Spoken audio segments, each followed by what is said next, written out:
The rain tapped softly against the kitchen window as Margaret stirred her coffee, watching the gray clouds roll across the morning sky. It was quiet. Too quiet for a house that had once been filled with laughter and love.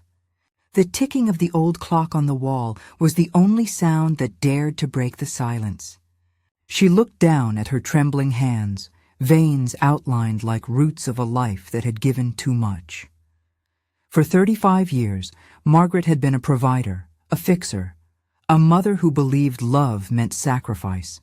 Her son Daniel had always been her pride. She raised him alone after her husband's sudden death, when Daniel was only 8. She worked double shifts at the hospital, skipped vacations, and gave up her own dreams so her boy could live his. Every time she looked at him, she saw a reason to keep going. But over time, the boy who once ran into her arms with scraped knees and stories from school became a man who rarely called unless he needed something. His wife Claire was polite at first, charming even. But Margaret could sense the calculation in her eyes, the way she scanned rooms as if measuring value in dollars. Still, Margaret convinced herself it was just insecurity. "She's young," she used to say. "She'll grow into the family." But she never did. It started small. "Mom, we're a little short this month. A few hundred here. The car broke down. 1,000 there. Claire's mother is ill. We need to travel." Margaret didn't hesitate. She had savings, nothing extravagant, just a safety net built from years of skipped luxuries. She dipped into it again and again, telling herself this was love. That's what mothers do. They give, they understand, they forgive. When Daniel and Claire lost their apartment, Margaret offered to pay their rent for a few months. A few months became a year became 3, and somewhere in between, gratitude faded into expectation. One Sunday, while she was cleaning the living room, Margaret found a photo on social media, Daniel and Claire standing in front of a large new SUV, smiling, champagne glasses raised. The caption read, "Our new baby." Her heart sank. She wasn't upset about the car. She was upset about the lie. The same week they had borrowed money from her for emergency repairs. They had bought a luxury vehicle. But when she confronted Daniel, he just laughed nervously. "Mom, it's just a lease. Don't take it so seriously." She didn't argue. She never did. Months later, Claire announced they were getting married, formally this time, after years of civil paperwork and plans. Margaret's heart lit up. She bought a pale blue dress, ordered a small diamond pendant, and even planned to give them a generous wedding gift. For weeks she imagined the ceremony, the laughter, the photos, the moment her son would dance with her to their favorite song. But the call never came. When Margaret phoned to ask about the date, Claire's voice came through cold, almost mocking. "Oh, we already got married yesterday. It was a private thing. Only special people were invited." Special people. The words sliced through her chest like glass. She stood in her own living room, gripping the phone, listening to her son mumble something in the background. He didn't defend her. He didn't even look her in the eye. The same hands that had held him as a baby now trembled with disbelief. For days, Margaret couldn't eat, couldn't sleep. Every time she closed her eyes, she saw the photos, the smiling faces, the celebration, the champagne. Everyone there except her. A week later, her phone rang again.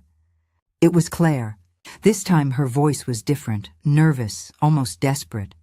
"Margaret, the rent's due. We thought you sent the transfer already. The landlord's threatening to evict us." Margaret sat quietly, her fingers tracing the edge of her teacup. Something inside her shifted, a small but powerful spark of clarity. She finally said softly, "I thought I only helped special people." There was silence. Then a stammered, "Margaret, please, we didn't mean—" But the line went dead. That night, Margaret lay awake, staring at the ceiling. Her mind replayed every sacrifice, every dollar, every moment she'd been made to feel small in the name of love. She realized that somewhere along the way, she had stopped being a mother and become a convenience. The next morning she made a decision. She got dressed, tied her gray hair into a bun, and walked to the bank. The branch manager, Mr. Harrison, greeted her kindly. He had seen her hundreds of times, always transferring money to the same account. "Good morning, Mrs. Parker," he said. "The usual transfer?" She smiled faintly. "Not today, Mr. Harrison. I'd like to cancel all automatic payments to my son." He looked up, surprised.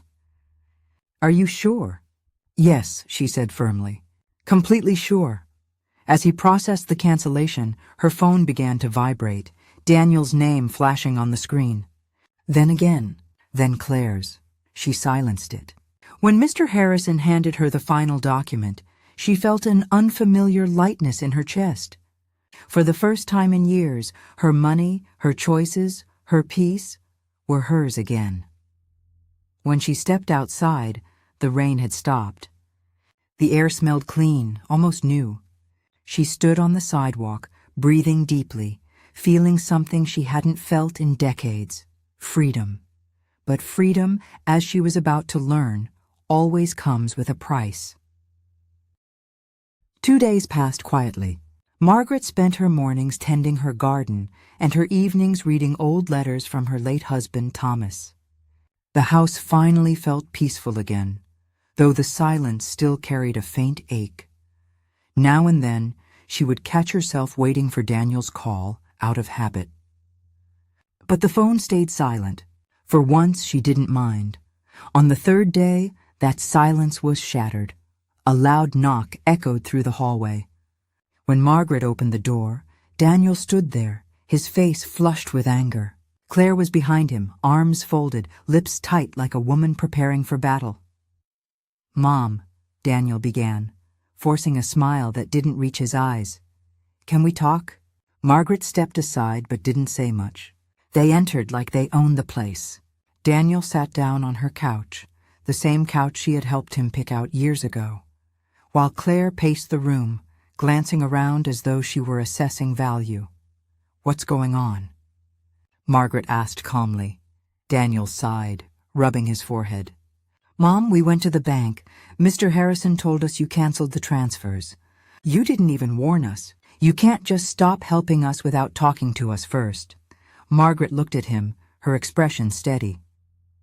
"I didn't know I needed permission to stop paying your bills." Claire let out a sharp laugh. "You don't understand what you're doing, Margaret. The rent's due, the car payment's late, the credit card—" "The credit card I co-signed?" Margaret interrupted, her voice cool. "You mean the one you maxed out on a vacation to Miami?" Claire's mouth twitched. Daniel shot her a warning glance. "Mom, please," he said, switching to a softer tone. "We're just worried about you. You've been acting different, erratic." "Erratic?" Margaret repeated, tilting her head. "Yes." Claire jumped in quickly. "You're not yourself, forgetting things, making sudden financial decisions. We're afraid you might be struggling mentally." Margaret froze, the words sinking in. She understood now. This wasn't about love. It was about control. Before she could respond, the doorbell rang again. A man in a gray suit stepped inside, carrying a briefcase. Daniel introduced him with rehearsed politeness. "Mom, this is Mr. Franklin. He's a family lawyer. He's here to help us." "Help you." Mr. Franklin extended his hand, his tone smooth and professional. "Mrs. Parker, your son and daughter-in-law are concerned for your well-being. They've asked me to review your financial situation and ensure you're being properly looked after." Margaret didn't shake his hand. "My finances are private. You have no right to look at them." Daniel stood, voice trembling with frustration. "Mom, we're not trying to fight. We just need access to your accounts so we can make sure you're safe." Margaret stared at her son, the boy she had raised with every ounce of her strength. Now he looked like a stranger in her living room, talking about her money as if it were already his. "Get out," she said quietly. "Mom, please," I said, "get out." For the first time in her life, her voice cut through the room like thunder. The lawyer blinked. Claire flinched. Daniel stood frozen, torn between guilt and anger. Fine, he said finally. If you want to do this the hard way, we'll see what the court has to say. A judge can decide if you're capable of handling your finances. Margaret's heart pounded, but she didn't show fear. Then go find one, she said softly, and pay for him with your own money. They left without another word, the door slamming hard behind them. That night, Margaret couldn't sleep. She sat by the window, staring at the reflection of her empty living room. She thought about the years she had traded for comfort that wasn't real, about the love she had bought with silence. Her heart ached, not from loss, but from recognition. The people she loved most were willing to destroy her to keep their lifestyle. The next morning, she made another decision. By 9 a.m., she was sitting in the office of Mr. Grant, an old attorney who had handled her husband's will years ago. He was a patient man with silver hair and kind eyes. After listening to her story, he leaned back and said, "Mrs. Parker, what your son and daughter-in-law tried to do is called elder financial abuse. It's more common than people think, and it's a crime." Margaret nodded slowly, her hands gripping the edge of her purse. "I just don't want them to ruin me," she whispered. "I want my peace back." "Then we'll make sure you get it," Mr. Grant said firmly. "We'll document every transaction, every withdrawal, every message. You'll also need to update your will to protect your assets from any manipulation." For hours, they worked through statements and receipts. When they finished, Mr. Grant smiled gently. "You've given away over $30,000 in 3 years. Mrs. Parker, that's more than enough to have lived comfortably yourself." "I know," she said softly. "But love makes you blind, and I was completely blind." As she walked out of his office, the sun was shining, but she felt the chill of reality in her bones. She stopped by a locksmith on her way home and asked to have all her locks changed. Then she called a security company to install cameras around her property.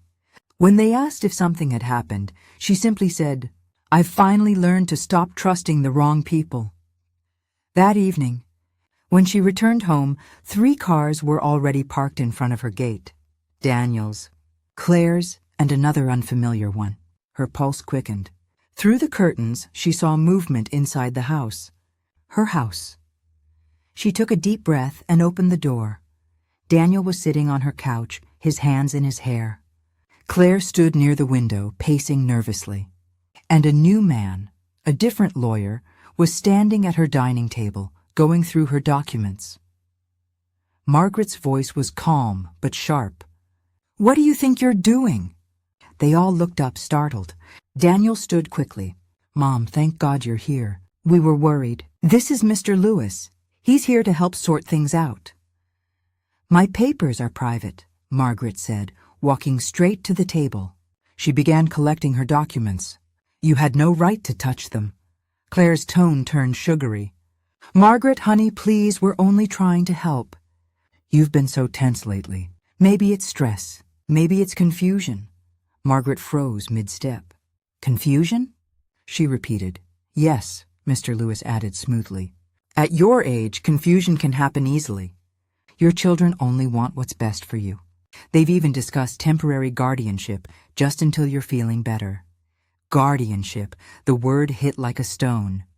They weren't just trying to take her money. They were trying to take her life. Her autonomy, her freedom. She looked at each of them, her son, her daughter-in-law, and the stranger who thought he could talk her into surrender. "I'm not confused," she said slowly, her voice trembling, not from fear, but from fury. "I see more clearly now than I have in years. And I want every one of you out of my house." Daniel took a step forward. "Mom, please. You're overreacting. We can't just leave things like this." "Yes, you can," she replied. "And you will." Her hand pointed toward the door. Claire's face twisted in frustration. "You can't do this, Margaret. We depended on you. You can't just walk away after everything we planned together." Margaret smiled faintly. "Everything you planned. I was just the wallet that made it possible." Mr. Lewis cleared his throat, trying to maintain authority. "Mrs. Parker, if you refuse to cooperate, we'll have to take legal measures. A court can evaluate your mental capacity." Margaret stepped closer, meeting his eyes. "Then you'd better make sure your evaluation includes 40 years of steady employment, a spotless financial record, and a lifetime of sacrifices. Because I've survived far worse than greedy children and weak men with briefcases." Silence filled the room. Daniel's face turned pale. "Mom, you're going to regret this," he muttered. "No," she said softly. "The only thing I regret is not learning sooner who my son truly became." They left, the door slamming behind them again, but this time it didn't sound like anger. It sounded like an ending. Margaret leaned against the wall, her hands shaking. Tears filled her eyes, but they weren't from pain anymore. They were from release. For the first time, she was free from illusion. The next morning, the world outside seemed almost too bright. Sunlight spilled across the front porch, touching the flowers she had planted years ago, but rarely noticed anymore. Margaret stood by the window, her coffee warm between her palms. For the first time in months, maybe years, her mind was quiet. She knew they would come back. People like Daniel and Claire always did when money was involved. But she was ready this time. No more hesitation. No more guilt disguised as love. Around noon, she visited Mr. Grant's office again. He had already prepared a folder filled with evidence, bank statements, messages, notes she had kept over the years. Every dollar had a paper trail. Every act of manipulation had a timestamp. Mr. Grant looked serious. "Mrs. Parker, if they try to take legal action against you, we'll respond with everything we have. And if they trespass again, call the police immediately." "You are within your rights," Margaret nodded. "Thank you, Mr. Grant. I don't want revenge. I just want peace." He gave her a small smile. "Sometimes, peace is the best revenge." That evening, she cooked herself a proper dinner, something she hadn't done in ages. Grilled salmon, steamed vegetables, a glass of white wine. She even lit a candle. As the flame flickered, she realized how long she had eaten alone out of obligation, waiting for calls that never came. Now the solitude felt sacred, but the calm didn't last. 3 days later, a thick envelope arrived in her mailbox, stamped with the seal of the county court. Inside was a legal notice. Daniel and Claire had filed a petition to request guardianship, claiming she was mentally unstable and at risk of self-harm due to cognitive decline. Margaret's hands trembled as she read it. Her son's signature was there, the same boy whose hand she used to hold when crossing the street. Her eyes blurred, but no tears fell. Only anger remained, cold and steady. She called Mr. Grant immediately. He sighed when he heard the news. "We'll fight this. Don't panic. It's a scare tactic, but we'll make sure the court sees the truth." The next few weeks were a blur of meetings, paperwork, and sleepless nights. Margaret felt a constant knot in her stomach. The idea that her own child wanted to declare her unfit to live her own life, it was a wound deeper than any cut. Finally, the day of the hearing arrived. The courtroom smelled of polished wood and tension. Daniel and Claire sat at one table, dressed in their finest clothes, faces painted with concern. Their lawyer spoke softly to them, occasionally glancing at Margaret like a predator watching easy prey. Margaret sat at the opposite side beside Mr. Grant, her spine straight, her eyes calm.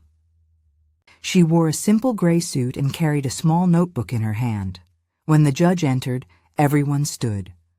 The sound of chairs scraping against the floor echoed like thunder. The proceedings began. Daniel's lawyer painted a careful picture.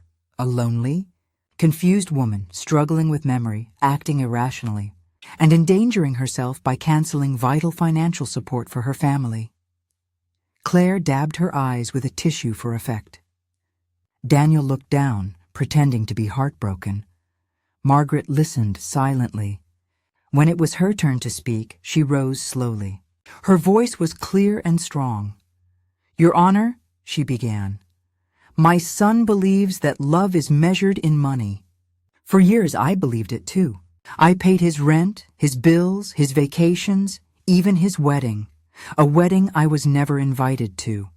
And when I finally decided to stop, they called me confused." Her eyes moved to Daniel, who avoided her gaze.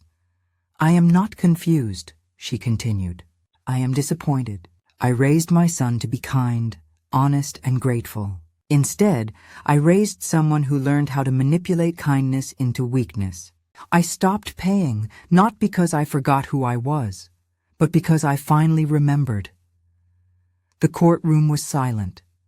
Even the judge seemed moved. Mr. Grant handed the judge the file of evidence. Bank statements, messages, and receipts formed a mountain of proof that Margaret's finances had been exploited. When Daniel's lawyer tried to object, the judge cut him off.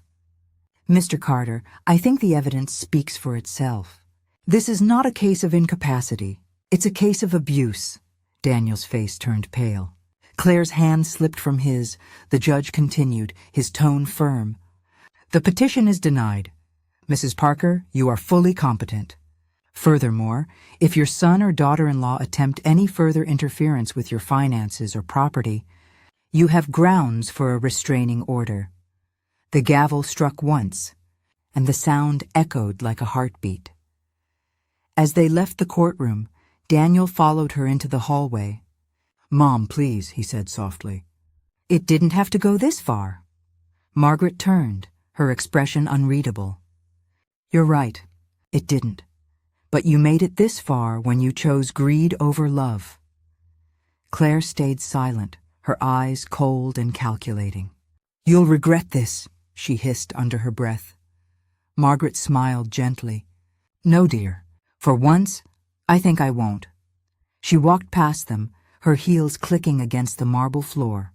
Each step felt lighter than the last. Outside, the afternoon sun bathed the courthouse steps in gold. The air smelled of freedom, real and earned. Mr. Grant joined her, smiling. "Congratulations, Mrs. Parker. Justice is on your side." She nodded. "Justice, maybe, but peace. That will take time." "Take it," he said kindly. "You've earned it."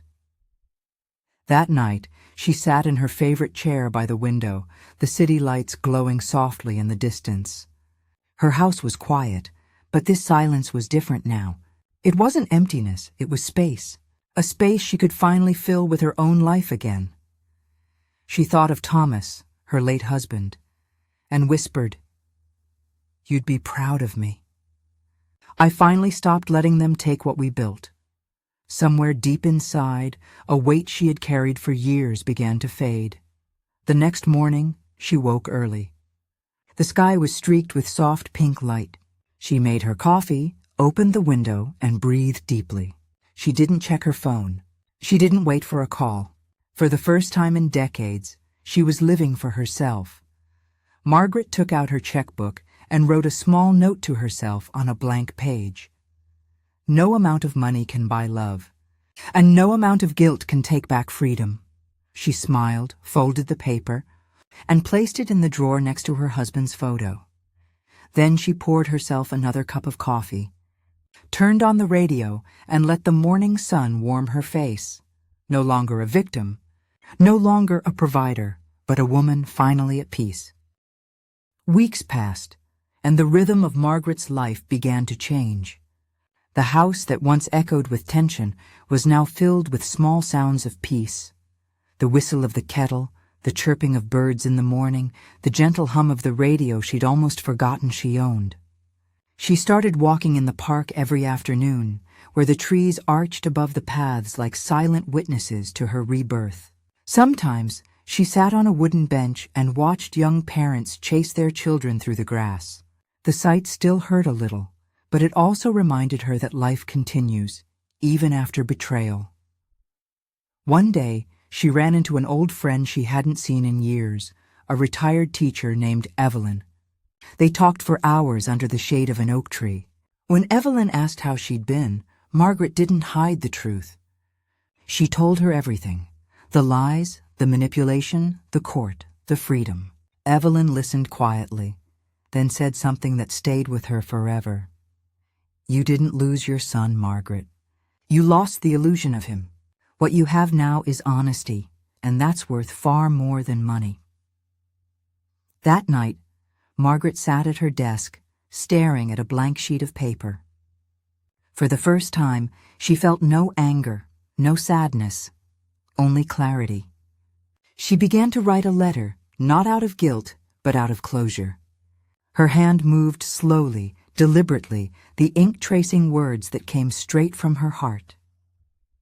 Daniel, I hope one day you'll understand what love truly means. It's not about what someone can give you or how much they can sacrifice. It's about respect, empathy, and presence. I spent my life believing love had to be earned, that I had to buy my place in people's hearts. But love that requires payment isn't love. It's a transaction. I forgive you, not because you deserve it, but because I deserve peace. I've decided to live what's left of my life freely, maybe even joyfully. You'll always be my son, but I am no longer your bank, your safety net, or your excuse. Take care of yourself. Learn to stand on your own feet, because this time I won't be there to catch you when you fall. Mom. She folded the letter neatly and placed it in an envelope, not to mail, but to keep. It wasn't a message for him anymore. It was a promise to herself, a reminder that forgiveness doesn't mean returning to the same pain. As the days turned into months, Margaret began to travel. Small trips at first, to the seaside, to quiet little towns she had only seen in magazines. She rediscovered her laughter, her curiosity, and that spark she thought was long gone. Everywhere she went, people saw her not as an old woman, but as someone finally alive again.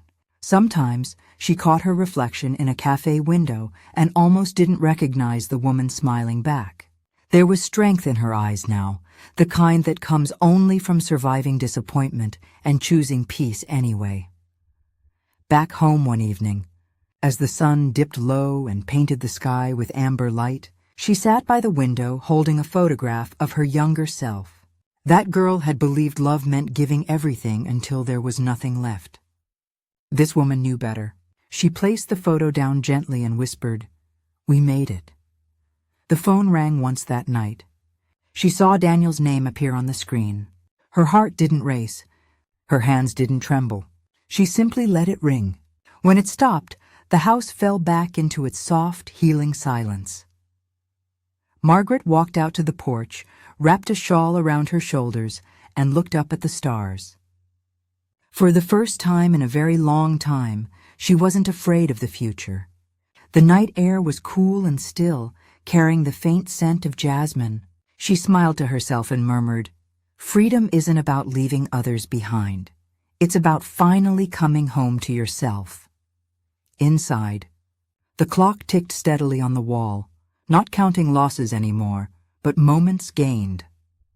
And somewhere in the quiet glow of that small, peaceful house, a woman who had been forgotten by the people she loved most finally remembered who she was.